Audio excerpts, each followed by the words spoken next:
Assalamualaikum warahmatullahi wabarakatuh.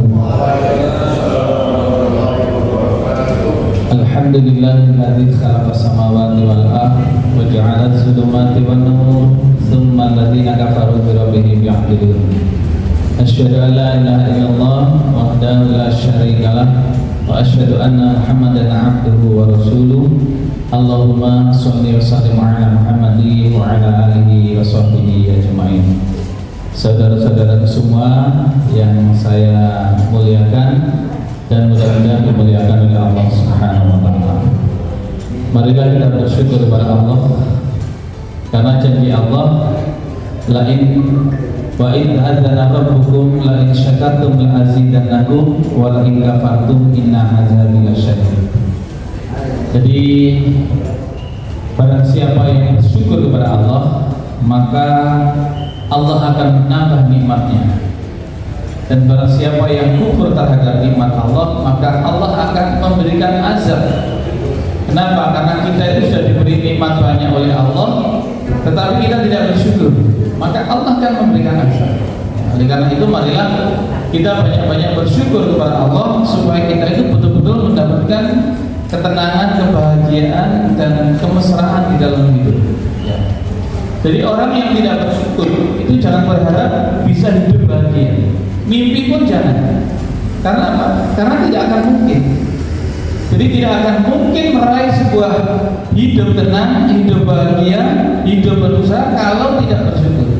Jadi kuncinya sebetulnya kalau kita ingin hidup tenang, bahagia, mesra dalam keluarga, di tengah rumah tangga kita, di tengah masyarakat kita sebagai warga negara, kuncinya satu, bersyukur.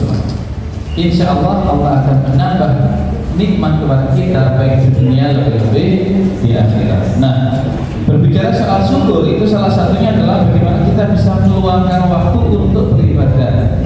Jadi kita itu diberi waktu oleh Allah hidup bukan untuk yang lain, untuk beribadah. Wa ma khalaqul jinna wal insa illa liya'budun. Jadi untuk beribadah liya'budun, tidak untuk yang lain.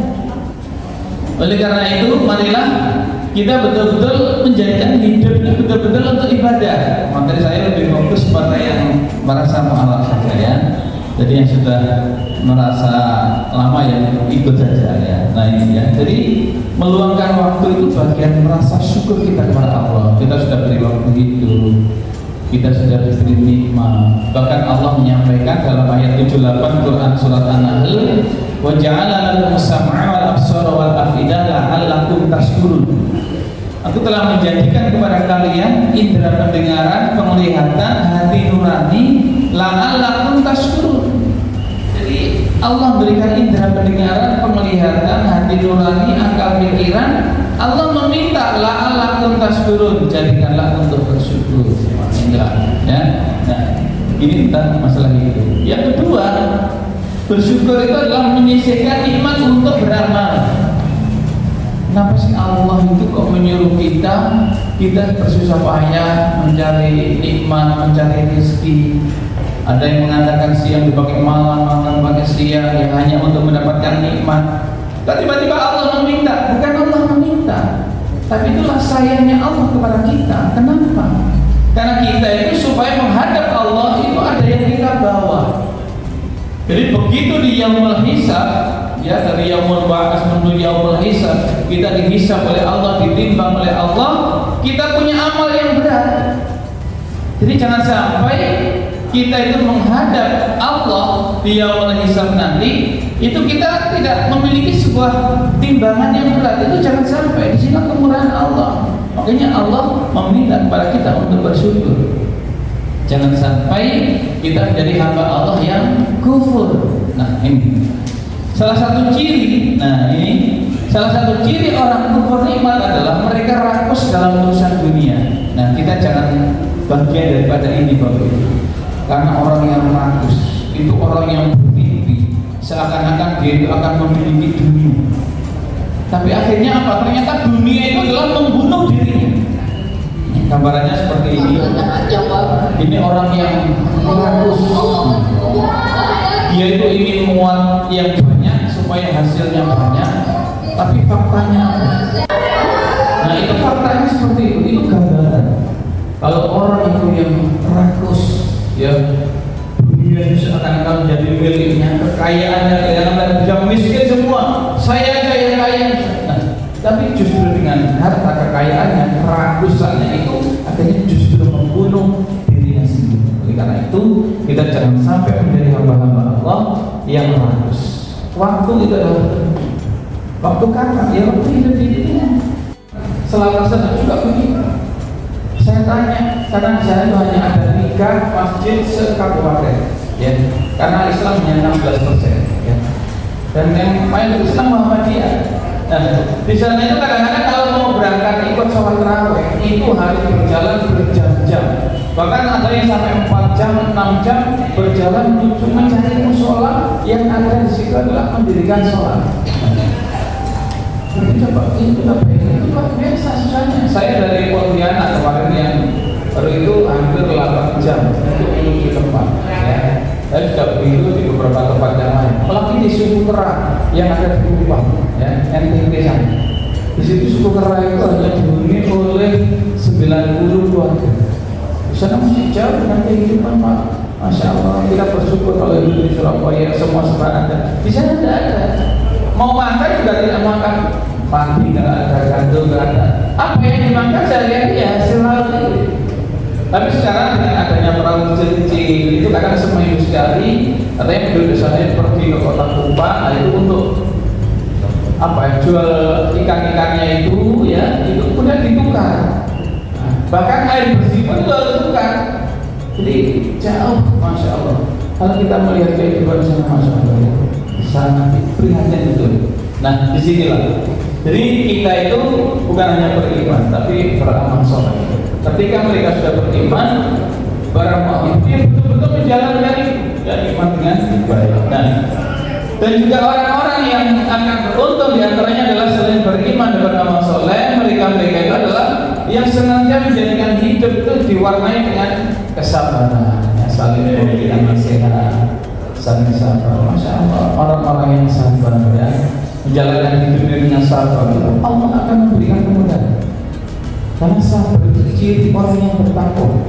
Dan orang yang bertakwa, wa may yattaqillaha yaj'al lahu makhrajan. Maka Allah akan berikan jalan keluar semua yang menjadi kesulitannya. Coba kita lihat sebuah video pendek ini, ya. Ini ceritanya adalah di bulan Ramadan. Nah, ini tukang ojek, bukan ojek.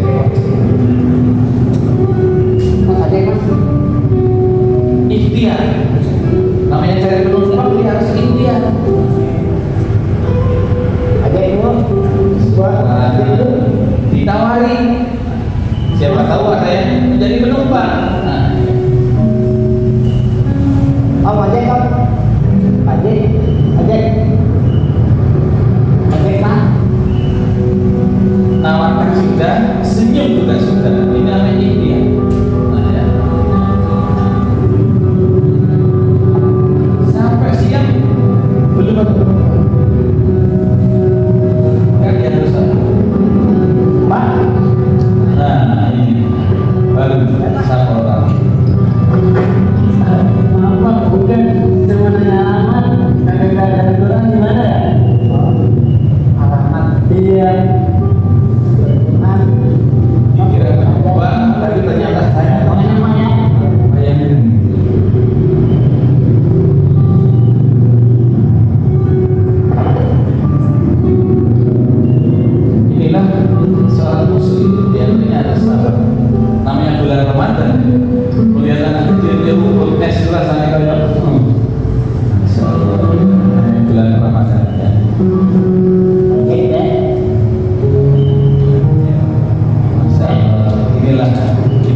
Ternyata anaknya Laras namanya.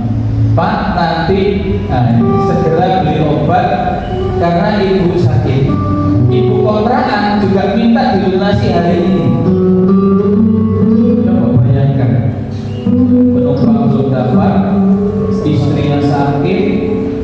kontrakan habis, tapi harus dilakukan. Kita hitung dompetnya panjang puluhan buah, 2000-an buah. Kemana dia harus? Allah yang bisa. Dia punya Allah. Tempat mengadu kan? Tapi orang yang percaya, ya. Maka dia memenuhi panggilan itu karena dia terangkan adalah hayya 'alal falah, mari menuju keberuntungan. Siapa tahu dia setelah menjalankan sholat nanti ada keberuntungan. Ini adalah sebuah proses yang luar biasa yang dalam kehidupan sehari-hari. Ternyata apa dalam sebuah perjalanan? Dia melihat anak jalan,